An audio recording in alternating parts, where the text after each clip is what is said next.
Hello and welcome back for another new episode of Let's Talk.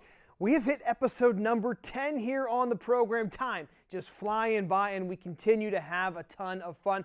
Thanks for joining me. As always, I am your host, Chad Landers. And normally I have a lot to say at the beginning of the show, but I've got so many great conversations on the program today, including topics like basketball, football, and wrestling. So I'm not going to waste any of our guests' time, and I'm not going to waste any more of your time. Our first guest on the show is making a return from the beginning of the school year. Yeah, it's Dave Hahn, head coach of the Mannheim Central football team.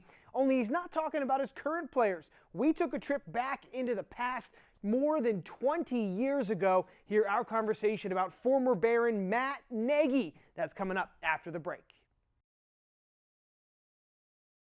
All right, welcome back to the show. We are here with the head coach of the Mannheim Central football team, Dave Hahn, again. And usually we're talking about the future of the program and what you have coming up. But now we're deciding to take a little bit of a trip backwards and to look into the past. So we're hoping you can give us some good insight. Thanks for coming on again. Absolutely. Of course, everybody in Mannheim is abuzz, and for the LL League for that matter, about Matt Nagy getting the job with the Chicago Bears. Got to be kind of cool for you guys here in Barron Country. How big of a deal was that as that whole process was kind of happening? I think it was huge. As it started, his name started floating around. There was a lot of talk amongst people in town, and then when he went to Chicago, there was some reports that were on Twitter and Facebook that went out, and then all of a sudden it was just a buzz. So everybody was excited, to say the least. How cool is it to see a guy that played here in Mannheim on the field with you and your coaching staff go all the way up to the NFL? I have to imagine is that the first player from Mannheim Central to have a head coaching job in the NFL? I believe so. That's got to be a big deal for everybody. It's pretty exciting for everybody. I know Mike's ecstatic.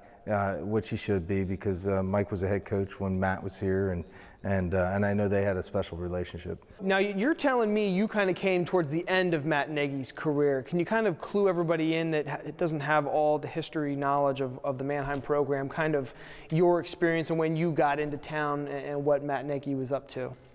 When I got into town, my first year was in 1995. That was Matt's senior year. So I had worked with him prior to his senior year in the summer, worked on the staff, and got to know Matt.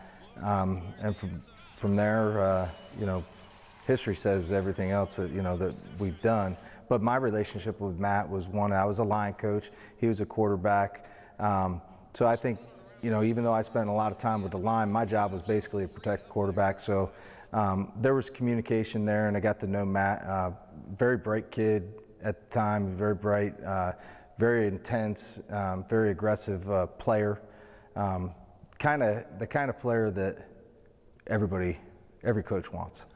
Was he, what kind of, skills did he have? What did he really excel at? Was he a running guy? Was he a throwing guy? Was he a huddle guy? I think the thing about Matt had an incredible arm, and he had good vision of the field. He could throw the ball all over the place. But I thought what he was pretty good at, was pretty special, was his ball handling. I wouldn't say he was the fastest running quarterback that we've had, but his ball handling skills were fantastic. We might have had 2, 3, maybe even 4 inadvertent whistles where he's standing in the end zone, ball's called dead because they thought the running back had it. Meanwhile, Matt's down in the end zone, he's got the ball. So he was pretty special at that. So all around, he was just an intelligent player and a very fundamentally good player.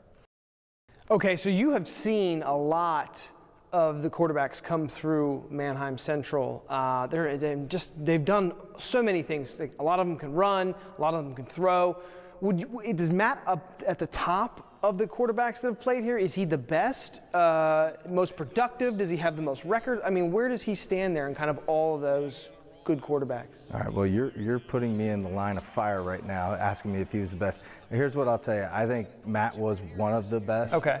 But that's for everybody else in town to talk about who was the best quarterback, and not one of the coaches. We like them all. But he was special throwing the ball, running the ball, and he was, without a doubt, right up there at the top. All right, so Matt Nagy has gone on this amazing journey to get to this head coaching position, right? I mean, he was doing the intern thing. He's really attached himself to Andy Reid, and I'm curious, what kind of things make him this ideal candidate for the head coach? I mean, he was really a hot, sought-after commodity on this free agency market. Is it the things he's learned from Andy Reid? Is it something that he brings outside the box? I mean, what is going to make this guy a good head coach? I think there's probably a multitude of things that are going to make him a great head coach. His personality, he's very charismatic. He's able to reach people. I think he'll do a good job being able to connect football with the type of athletes he's going to have. I mean, these are NFL athletes. They're getting paid probably a lot more than him. Oh, yeah. But he's going to bring a perspective of team, and I think his attitude will help him win those players over. I'm assuming he's probably really interested in getting his hands on Mitch Trubisky. I mean, I'm sure you don't watch a ton of Chicago Bears, but does that seem like a guy that could really get molded by Matt Nagy? I think he's cut his teeth as a quarterback and now as a quarterback coach. So my guess would be that's really what he wants to get his hands on. But he's going to be a head coach, so he's going to have his hands on everything. Yeah, speaking of head coaches, Coach Mike Williams, this has got to be a huge honor for him. I mean, how proud do you think he is to see? He's got a ton of players, too. I mean, one player's won a Super Bowl ring. How is he feeling about this right now? I think he can sit back and kind of see the fruits of his labor. I know he's excited about it. We probably talk more right now. He's away in Florida, and we probably talk more right now on a day-to-day basis than we have when he's here. And I think part of that's because of all the things that are happening right now, and he's excited. He's happy for Matt and Stacy, and he's happy for the program. Cool. All right, well, we wanted to get a little bit of an insight into Matt Nagy and this new part of his journey and kind of where he's come from, and I think that was a good window into that for all of us that aren't familiar with the Mannheim tradition, so I really appreciate it. And again, thanks for coming on the show. Thanks for having me. All right, we're going to toss it out to break here, and when we come back, we'll have some more great conversations here on Let's Talk. Stay with us. All right, welcome back to the show. We've gone on a little bit of a road trip as we're in Kutztown now, visiting with former Warwick Warrior Riley Durr, now plays with the Kutztown Golden Bears. And I bet you thought you were done with us. Oh, yeah. But you're not, because you're having such a fantastic year. So we decided we would come visit with you and wanted to see how everything's going. Going good? Oh, yeah. It's been going good. Awesome. So first year, freshman year, you're in the starting lineup, which had to be quite a treat for you. Tell us kind of what it's been like this first year to come to college and kind of get your career off to a good start. It's been different.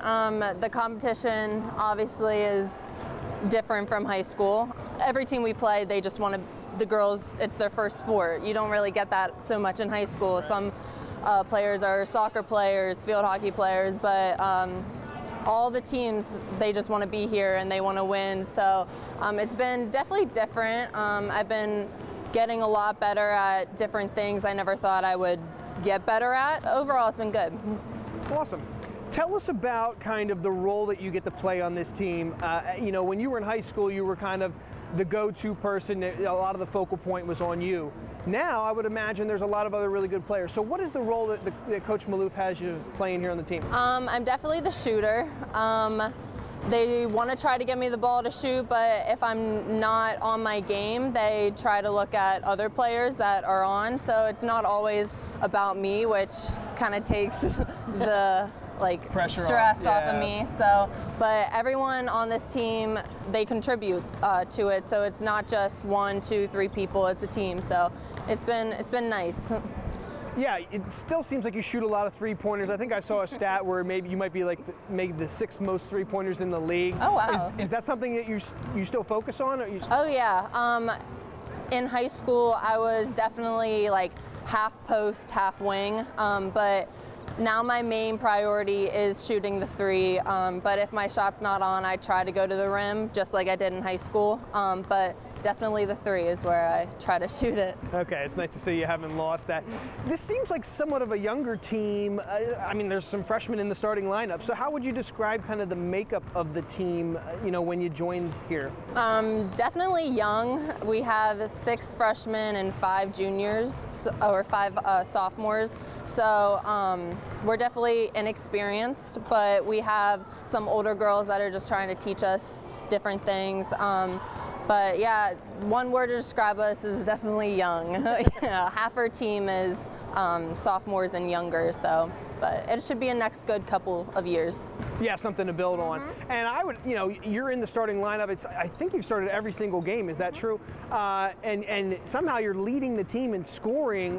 Has Coach talked to you about that? Is she saying things to you to kind of get you in the right frame of mind? Is there any kind of philosophy that she's had that you're able to, lead the team in scoring as a freshman? I think she doesn't want to talk to me so much about it because she doesn't want to think that I'm having a lot of pressure on myself. But I think what I just try to do is just play my game. If I don't score a lot, then my other teammates will pick me up in that. So it's not just me. Like some games I'll have 6 points and other girls will have 20. So it's not, like I said before, it's a team contributing, so it's not only me. Obviously, college is a lot different than high school. Have you nailed down 1 or 2 big differences that, now you're up here in the big leagues? Probably the shot clock is the major. In high school, teams would just stall the ball, so you can't really do that here in college. There's been times in games where I would totally forget about the shot clock and I'd be just dribbling it and the shot clock will go off. So yeah, it's definitely a big change in the game. How about team goals? Would you guys talk about kind of what you would like the team to accomplish this year? What do you foresee you guys being able to accomplish this year? All we want to do is win, and there's been some years where they haven't made it to playoffs, so playoffs is definitely our number 1 right now, just try to get to playoffs, and then basically just win. Okay, it looks like you're about 4th in the Eastern part. Does that get you into the playoffs, or where does that get you? Anybody can beat anybody here, so I mean, right now we're pretty much like on the edge. Okay, on the bubble. Yeah, yes. Okay, how about road trips? I'm sure you guys go on some decent road trips. You were just saying something about Edinburgh the other day. What's the longest one that you guys have had to go on? Edinburgh. It was about 6 hours, but with the snow, it took about 7.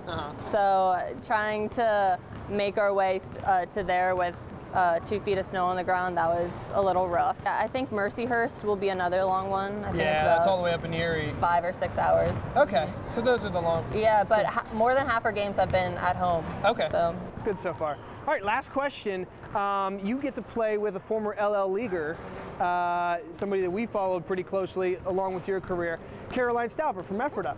Not playing this year. She's a little bit banged up, but how has the experience been having somebody that you know really well, on the team, and you guys are also probably rooming together, so how's that whole thing been? It's been comforting to know that I have a really good friend here to just go through college life with.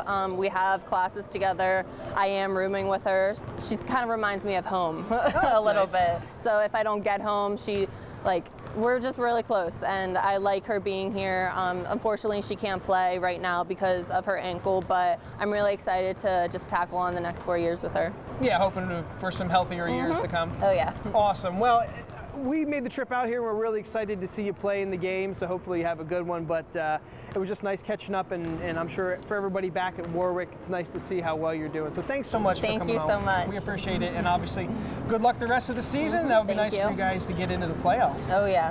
We're going to step aside, take a break here. When we come back, we're going to head back into the studio, have some real fun conversations with some wrestling gurus. So stick around with us. We'll be back here on Let's Talk. All right, welcome back to our final segment here on Let's Talk, and it's time to catch up with a couple of wrestling gurus about the upcoming LL League Championships this weekend. So we brought in Brian Cast, Jan Minich. Guys, I know you're getting excited about the wrestling tournament, as you have, how many years has it been now? Three? Three 4? years? This will be our 4th? This will be 4. 4, all right. Time flies, 4th man. time we're covering the finals. That's wild. Yeah, you guys do a great job, and We should tell everybody we will have that live on Saturday afternoon. But before that, wanted to get everybody excited about it and fill them in on what to expect. So I figured you guys would be perfect to come in on here on set and talk with us. So I think one of the most interesting things to start with is the fact that 9 of the 14 champions are coming back. So there's going to be a lot of talent in the field. Yeah, that's a big number. Years past, it quite hasn't been that high.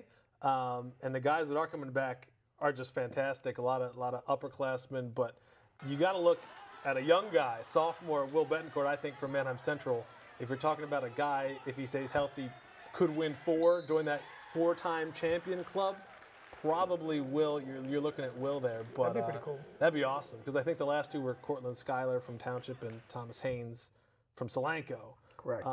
But since then, we haven't had really anybody with a shot at 4 in a row. Well, yeah, you got to be dominating your freshman year. Yeah, exactly. Is that something you envision potential for Will? Oh, absolutely. And speaking of dominant, his freshman year is his first attempt at a league title. He scored a fall in every match. Wow. I mean, including the finals. He pinned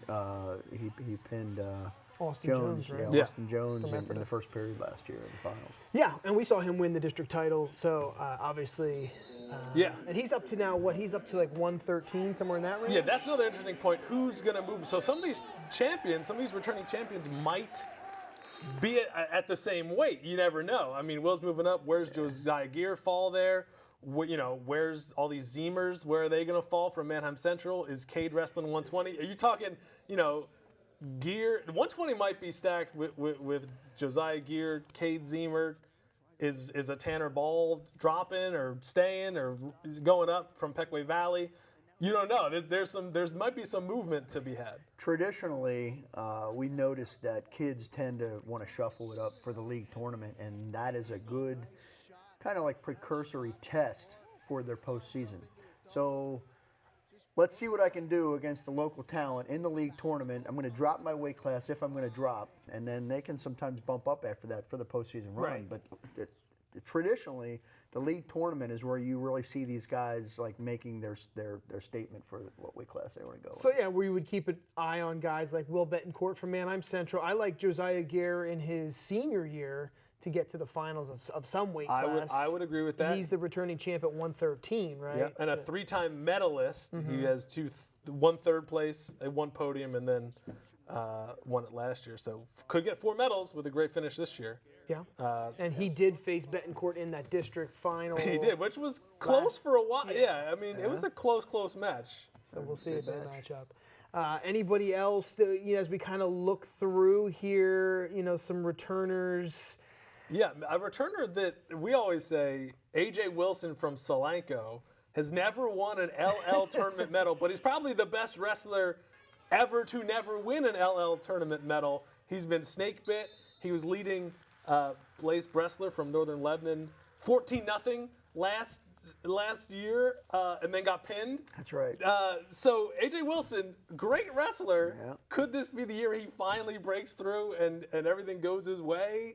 Yeah, Hopefully. he's battled some injuries and so forth, but yeah, I mean, there was hype about him through middle school and coming up through, but he's never won a title, but it's tough. It's no Exactly. That just goes to show how tough it is to win a medal in this tournament. Well, tough. there's a lot of Solanco guys that I kind of like. I saw them wrestle one time. Grayson Charles is back, right? He's looking good. A.J. Wilson, Ben Root was healthy when I saw him. So, I mean, there's a bunch of guys for Solanco that could, make some noise. I think Calico certainly could make some noise if you look up higher.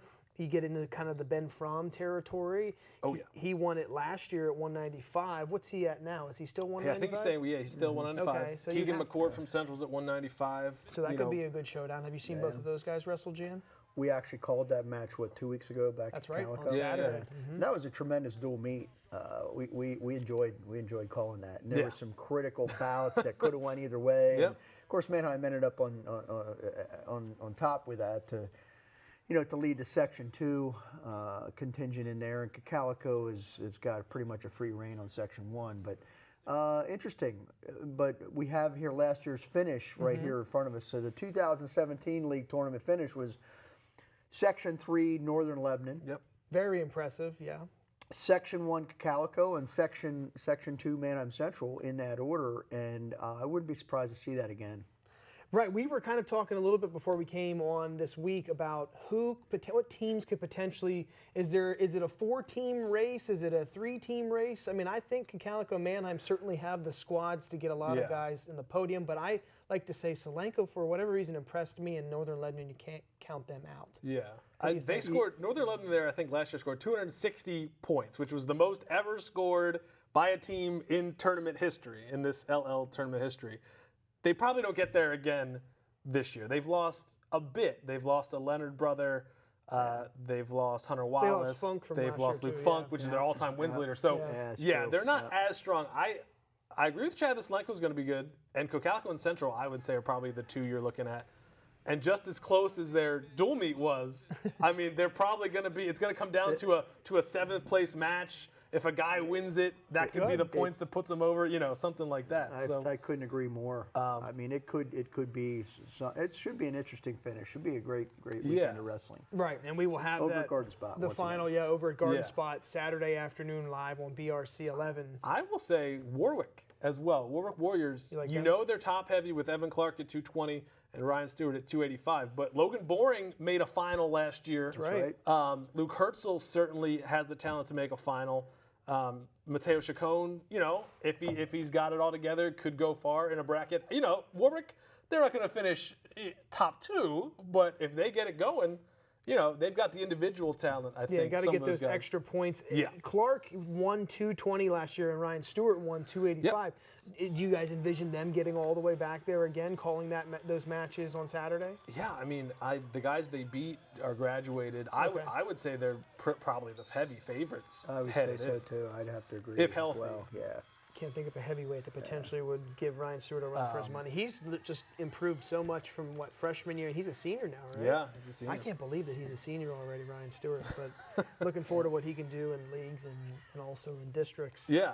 Not much else to well, we don't want to get too in depth. Don't want to forget about Garden Spot. They've got a pretty deep team too, as they're hosting it. I was going to say our coverage area here, the BRC 11 coverage area is not bad. I mean, of course, we already mentioned Calico and Central, but Garden Spot has some stud kids, and CV has some decent kids, and we already mentioned Warwick. Right. So yeah, it's going to be exciting. I love this event every year. That home gym advantage for Garden Spot. That's true too. Right? Yeah. I mean, you saw it. Gary Clark last year had never even really been to a final, but he got on a roll. I mean, that whole postseason, Gary Clark was a man amongst boys. But yeah, he rode that home crowd. They were going nuts for him, and he won the LL title. So. Over Grayson Charles, unfortunately, from Solenko. Grayson, I've written down here, champion as a freshman. That's right. And then runners-up, unfortunately, sophomore and junior. So can Grayson Charles get back on top? Depends on what weight he's at. Yeah, exactly. 138 or 145, somewhere in there. Connor Finke from Garden Spot, keep an eye on him. Christian Schilling. I like Gunnar Gear. I just kind of like maybe potentially what he could do. And so a little bit of Garden Spot love there. They finished 3rd at the Denver duels. That impressed me against some of those guys. So, I mean, that's kind of what to keep an eye on there, guys. Any final thoughts real quick before we go? 120 to 138 in this league are just incredible. And they're just going to beat each other up there, and we'll see who survives to Saturday, in that winner's bracket. Again, it's a good test for where you're at and what you got to do in preparation for the postseason run.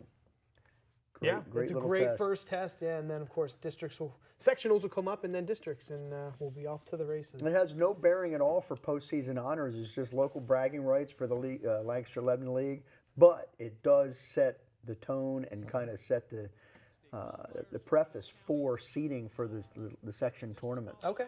Nice. So, which of course leads us into districts and so forth. All right, guys. I think that's a good breakdown. I hope everyone kind of gets a little bit of a flavor. Don't want to go too in depth, but certainly tune into our coverage Saturday afternoon on BRC 11 around 3 or 4. Still working that out, and check out exactly who all makes it to the finals, guys. Thank you so much for coming in and helping us out. No problem. Anytime. You bet. We're looking forward to it. Yeah. All right, that'll do it for another episode here on Let's Talk. Thanks to all the guests on the show today, these guys for joining me here in studio. And thank you for tuning in. But for now, that'll do it for us. I'm Chad Landers, and I'll sure have more to talk about next time.